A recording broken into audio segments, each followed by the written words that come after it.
All right, buckle up, Cowboys Nation, because today we're diving into a topic that's got more layers than an onion dipped in barbecue sauce.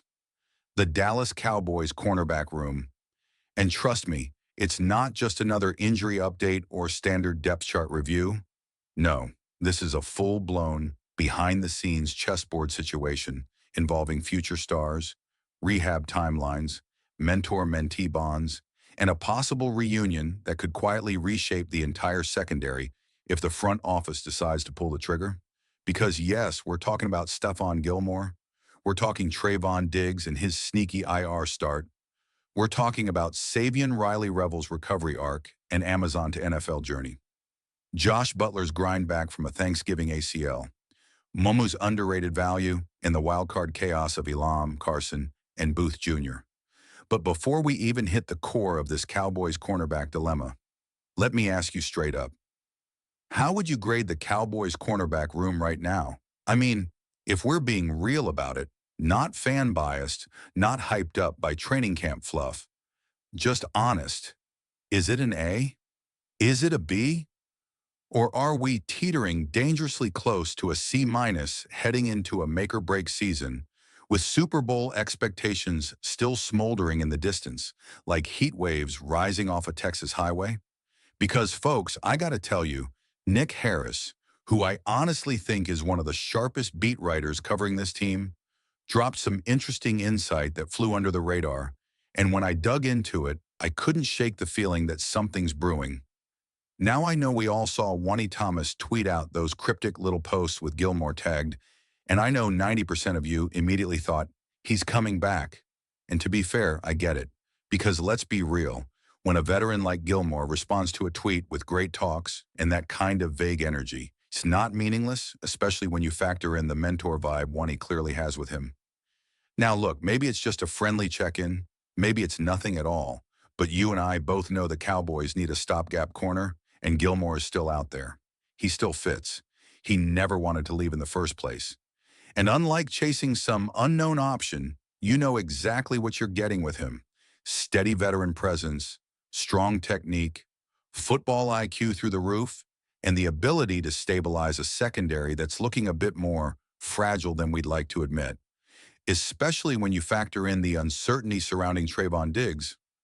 Now here's where Harris's report gets especially interesting.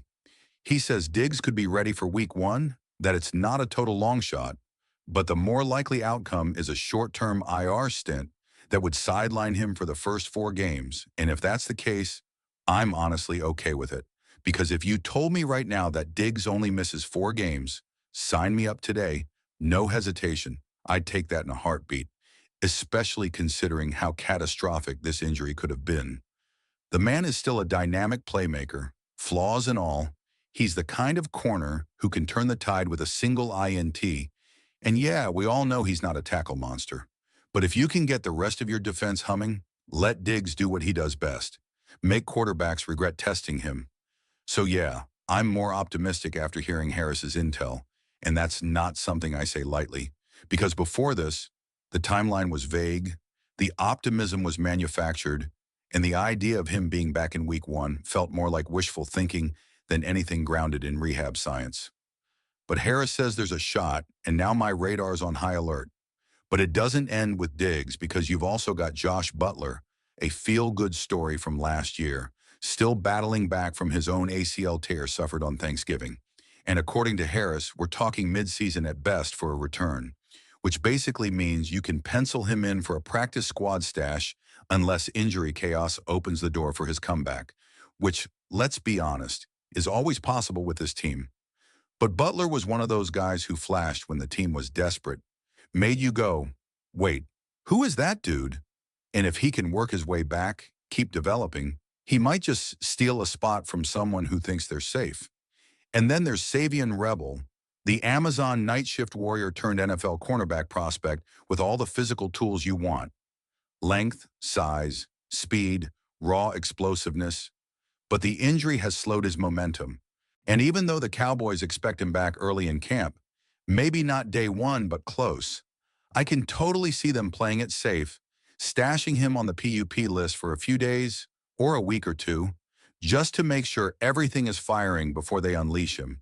Because let's face it, we've seen this team do that exact thing before, and honestly, I'm fine with it. Revel's upside is real, but he's not polished yet.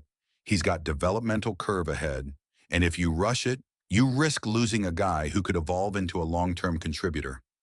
Now imagine you're the coaching staff, and Diggs isn't quite ready, Butler's still rehabbing, and Revel needs more time. That puts pressure on the depth pieces to show up fast, and that's where Israel Muamu becomes very, very interesting. Now, some of y'all forgot this dude existed, but every time he's gotten a chance to play, he's delivered something. Whether it's an INT, a key pass breakup, or just solid coverage reps, Muamu's been a quiet, reliable presence who's bounced between corner and safety, but always makes you raise an eyebrow like, damn, maybe he should get more snaps. And according to Harris, Muamu is safe on the roster, with a shot to even start early if Diggs and Revel aren't ready. And honestly, I don't hate it. I've always liked his instincts, and the fact that he's still here while other draft picks have fizzled speaks volumes. So if he's in the Week 1 lineup opposite Darren Bland and Kyer Elam, I won't be shocked. And speaking of Elam, I think people are sleeping on just how important his development is going to be this season. He's got the frame, he's got the pedigree, he just needs the right coaching and consistent reps. And if he clicks, man, that could be a massive win for this secondary.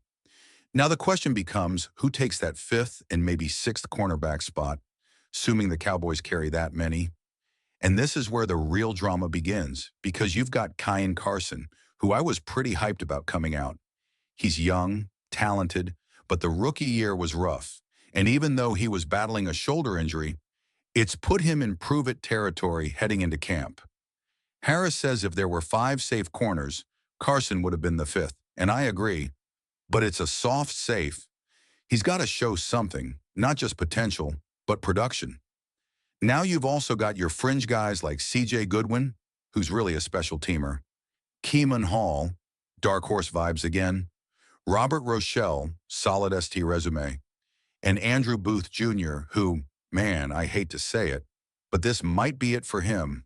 New scheme, new DC, third system in barely a year, and he hasn't shown enough to prove he belongs long-term. Unless he has an absolutely lights-out camp, I think Booth is on the outside looking in.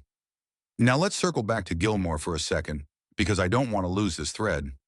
If the Cowboys feel that Diggs, Revel, and Butler aren't fully ready to contribute by mid-preseason, and if Elam or Muamu struggles early in camp, bringing back Gilmore makes so much sense. He already knows the system, he already clicked with the locker room, and he can instantly slot in as CB2 or even CB3 depending on how things shake out. And the best part is,